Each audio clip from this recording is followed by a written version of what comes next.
Samantala, Idol, tiniyak po ngayon ng Department of Education Regional Office 1 ang pagpapatupad ng ilang mga hakbang upang maprotektahan ang kalusugan ng mga atletang mag-aaral na kabilang sa 2025 Region 1 Athletic Association Meet.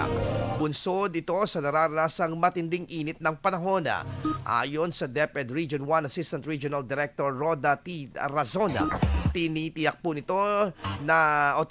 nila na sapat ang kanilang medical assistance sa lahat ng mga playing venue ng mga magtutunggaling mga manlalaro. Alam mo yan, ma'am, kasi alam niyo naman ang heat index ngayon dito sa ating lugar ay medyo mataas. Kaya po, sa paghahanda ng ating mga kasama sa regional office, meron po tayong ginanap na mga pagpupulong ng ating mga DRR coordinators, ganun din ang ating medical and dental team ng regional office in coordination, of course, with the municipality of Bacnotan to ensure that all our athletes will be provided with medical assistance.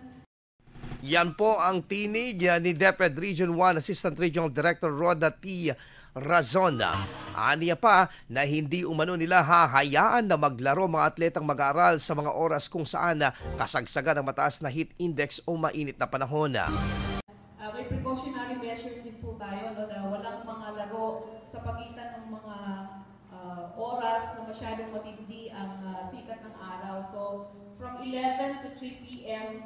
ay yung mga indoor games lang po ang ating papalaruin, pero yung mga outdoor games ay pipiliin nila yung mga time na hindi po ganun katindi ang sikat ng araw para po magpatuloy sila sa kanilang paglalaro.